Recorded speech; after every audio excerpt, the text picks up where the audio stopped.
ఓం మహాగణాధిపతయే నమ. ఓం గురుభ్యో నమ. ఓం శ్రీమాత్రే నమ. అరుణాం కరుణాతరంగితాక్షీం ధృతపాశాంకుశపుష్పబాణచాపాం అనిమాదిభిరావృతాం మయూకై అహమిత్యేవ విభావయే భవానీం. శ్రీమాత్రే నమ. ప్రేక్షకులకి ఆ లలితాంబిక అమ్మవారి యొక్క అనుగ్రహం పరిపూర్ణంగా కలగాలని మనస్ఫూర్తి కోరుకుంటూ 2026 సంవత్సరం ఫలితాల్లో ముఖ్యంగా నక్షత్రాల బట్టి ఏ విధమైనటువంటి జాగ్రత్తలు తీసుకోవాలి, మీరు ప్రధానంగా ఎటువంటి విషయాల్లో మీకు గొప్ప అవకాశాలు వస్తాయి, అదేవిధంగా ఇప్పుడు ఉన్నటువంటి గ్రహస్థితి ఏమిటి. అయితే ఈ యొక్క అంశాలు చెప్తుంది నేనైనప్పటికీ కూడా చెప్పేసిన సాక్షాత్ లలిత అమ్మవారికి అభ్యవస్తు. సర్వసాధారణంగా మనం ఏంటంటే ఉగాది నుంచే చూసుకుంటాం మనం ఎప్పుడైనా సరే. కాకపోతే చాలామంది జనవరి నుంచి డిసెంబర్ వరకు ప్లాన్ చేసుకుంటారు. కాబట్టి అసలు ఇన్వెస్ట్మెంట్స్ అనుకోండి, వివాహం అనుకోండి, ఒక గృహయోగం అనుకోండి, జాబ్ సంబంధించినవి, అబ్రాడ్ వెళ్ళేవి, ఇలాంటివన్నీ కూడా గ్రహస్థితులు ఎంతవరకు బాగున్నాయి, ఎంతవరకు సపోర్టివ్గా ఉన్నాయి అనేటువంటి విషయాన్ని ఒక్కొక్కటిగా తెలుసుకుందాం. అయితే దీనికంటే ముందు ఈ మేజర్ ప్లానెట్స్ అంటే రాహుకేతువులు నవంబర్ 2026 నవంబర్ వరకు అక్కడే ఉంటున్నారు, కుంభ మరియు సింహరాశుల్లో. దాని తర్వాత కుంభరాశిలో ఉండే రాహు మకరంలోకి, సింహరాశిలో ఉండే కేతు కర్కాటకంలోకి వెళ్తున్నాడు. ఈ సంవత్సరం అంటే 2026 సంవత్సరం అంతా కూడా మే వరకు మిథునంలో ఉండే గురువు మే తర్వాత మనకి కర్కాటకంలోకి వెళ్ళడం జరుగుతుంది. టోటల్ ఇయర్ మొత్తము కూడా శని పర్టికులర్గా మనకి ఇక్కడే ఉంటాడు మన మీన రాశిలోనే. కాకపోతే 27 జూలై నుంచి మాత్రం వక్రిస్తాడు. సో ఒక్కొక్క రాశిరీత్యా విషయాలు మనం తెలుసుకుందాం. కన్యవారు కనుక చూసుకున్నట్లయితే ఇందులో ఉండేటువంటి నక్షత్రాలు 1 ఉత్తర 2, 3, 4 పాదాలు ఉంటాయి. మీరు ఎక్కువగా సూర్య భగవానుని నారాయణని ఎక్కువ ఆరాధించండి, చక్కటి ఫలితాలు ఉంటాయి.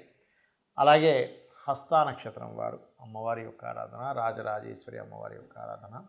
చిత్తా నక్షత్రం వారు 1, 2 పాదాలు ఉంటాయి. ఇందులో మీరు సుబ్రహ్మణ్యేశ్వర స్వామిని కానీ ఆంజనేయ స్వామిని కానీ ఆరాధించవచ్చు. అయితే ఇక్కడ సహజంగానే ఇక్కడ మనకి ఉత్తరా నక్షత్రం వారికి కాస్త డిగ్నిఫైడ్ నేచరు, సేవా స్వభావం ఎక్కువగా ఉంటే, హస్తా నక్షత్రం వారు కొంచెం ఎంజాయ్ చేయాలి, హ్యాపీగా ఉండాలని లక్షణాలు ఎక్కువగా ఉంటాయి.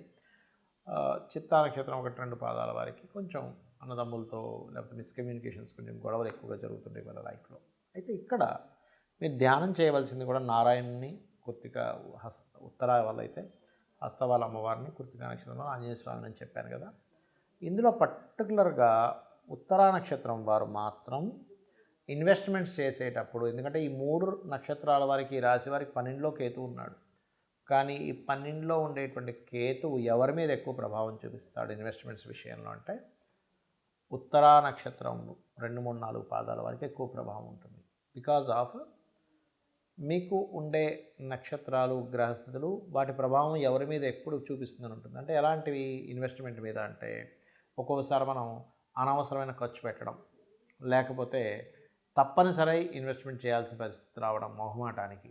కాబట్టి నేను చెప్పేది ఒకటే, వీలైనంత మట్టుకు ఈ సంవత్సరం 2026 నవంబర్ వరకు అవాయిడ్ చేయండి ఇన్వెస్ట్మెంట్ని. పర్లేదు నేను తర్వాత పెడతాను, పోస్ట్పోన్ చేయండి.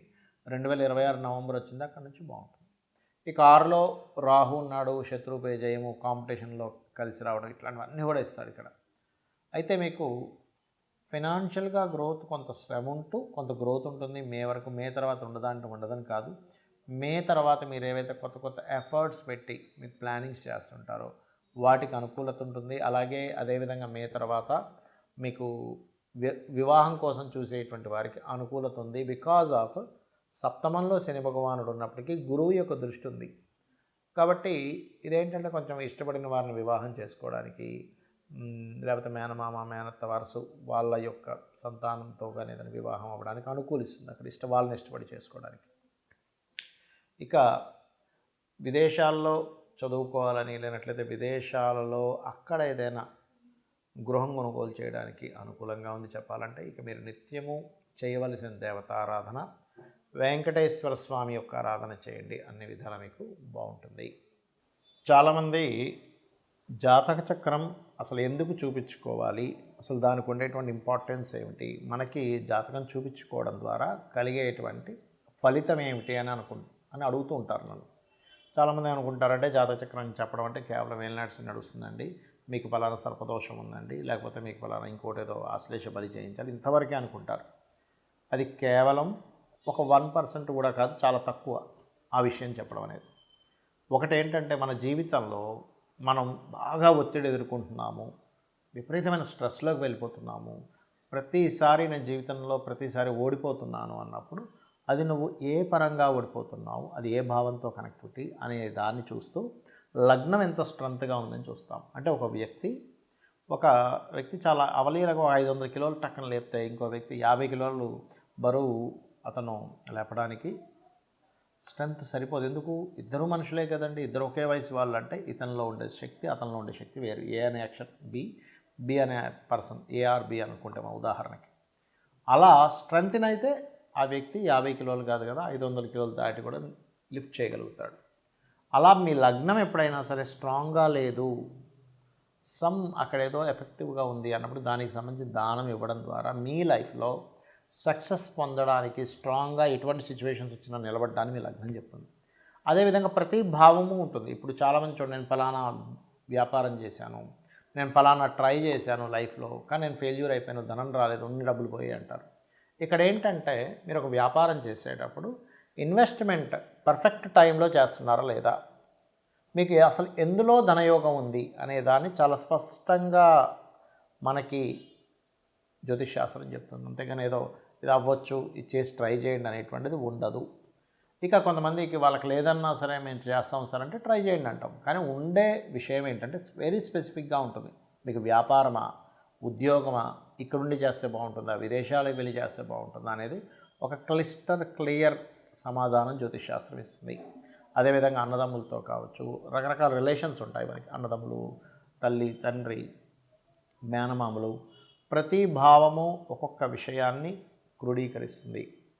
పర్ఫెక్ట్గా అసలు వాళ్ళతో మీకుండే రిలేషన్ ఎంతవరకు బాగుంటుంది, ఎంతవరకు మీకు ఇబ్బందిని ఇస్తుంది. కొన్నిసార్లు మన కర్మని బట్టి పూర్వజన్మలో చేసుకున్నటువంటి కొన్ని పాప కర్మల వల్ల కూడా రిలేషన్స్ రూపంలోనే మనం చేసుకున్న కర్మ ఆ యొక్క రూపంలో వచ్చి మనల్ని అది తీర్చుకునే క్రమంలో మనం కొంత స్ట్రెస్ అవుతూ ఉంటామనే ఒక క్లారిటీని ఇస్తుంది జ్యోతిష్ శాస్త్రం.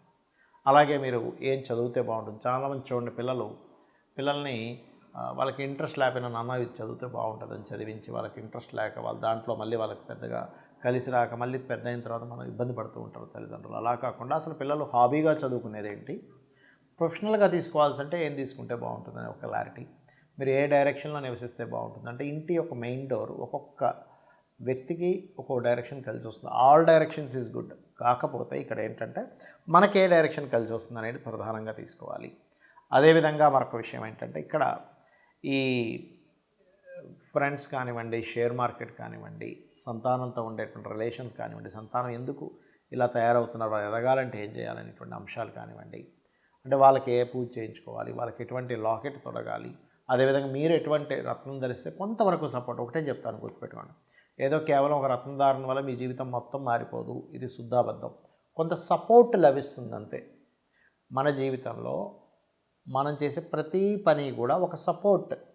ఫర్ ఎగ్జాంపుల్, పొద్దున్నే మనం ఏదో ఒక అలవాటు ఉంది, ఫుడ్ తీసుకునేదాన్ని, ఆ ఒక్కటి కొంత సపోర్ట్ చేస్తుంది మీ లైఫ్లో. ఒక యోగా కొంత సపోర్ట్ చేస్తుంది, లేదా ఒక పని కొంత సపోర్ట్ చేస్తుంది. అలాగే ప్రతిదీ కూడా లైఫ్లో కొంత సపోర్ట్ చేసుకుంటూ అన్నీ కలిపి మీ లైఫ్లో ఒక అద్భుతమైన స్టేజ్కి వెళ్ళేలా చేస్తాయి. అదేవిధంగా వివాహ జీవిత భాగస్వామి ఎలా వస్తారు, ఎలాంటి వ్యక్తులతో మీకు వివాహం అవుతుంది, అసలు మీ వివాహ జీవితం ఎలా ఉంటుంది, ఎట్ ఎ సేమ్ టైం మీ యొక్క జన్మజాతకంలో మీరు వృత్తి వ్యాపార సంబంధించిన విషయంలో ఎప్పుడు అప్ అండ్ డౌన్స్ ఉన్నాయి, ఎప్పుడు ఇన్వెస్ట్మెంట్ చేయొచ్చు, ఎప్పుడు ఇన్వెస్ట్మెంట్స్ చేయకూడదు, ఇలాంటి అనేకమైనటువంటి అంశాలు. అదేవిధంగా మీరు నిత్యము ఏ దేవతారాధన చేస్తే బాగుంటుంది. అలాగే మరొక విషయం ఏంటంటే ఇక్కడ గమనించినట్లయితే మీరు ప్రత్యేకంగా ఒక్కోసారి చూడండి, మనం కార్స్ తీసుకుంటూ ఉంటాం, లేకపోతే కలర్స్, ఇంపార్టెంట్ పని మీద వెళ్ళినప్పుడు కొన్ని కలర్స్ ధరిస్తూ ఉంటాం.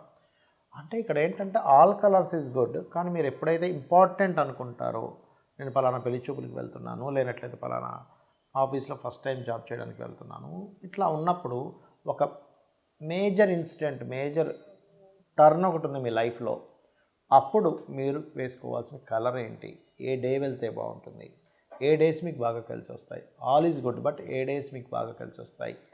ప్రతిరోజు మంచి రోజే మన జ్యోతిష్ శాస్త్రరీత్యా. కాకపోతే మీకు ఏది కలిసి వస్తుందని తెలుసుకోవడమే జ్యోతిష్ శాస్త్రం. ఈ రకంగా అనేకమైనటువంటి అంశాలు, ఎటువంటి హెల్త్ ఇష్యూస్ వస్తాయని కూడా ఉంటుందండి. సో ఆ హెల్త్ ఇష్యూస్ మీరు అవాయిడ్ చేయాలంటే ఏం చేయాలి? ఏ దేవత ఆరాధన చేసుకుంటే రుణరోగ శత్రువుల నుంచి బయటపడతారు? ఇలాంటి అంశాలన్నీ కూడా జ్యోతిష్ శాస్త్రంలో ఉంటాయి. కాకపోతే దీనికి మీకు ఏంటంటే పర్ఫెక్ట్ టైం, పర్ఫెక్ట్ అంటే మీరు ఏ రోజు పుట్టారు, ఏ ఏ సంవత్సరం, ఏ నెలలో పుట్టారు, కరెక్ట్ టైం ఉండాలి. సో ఇవన్నీ లేవు, నాకు ఏమీ తెలీదు అసలు అని అనుకుంటే ఒకటే చెప్తాను.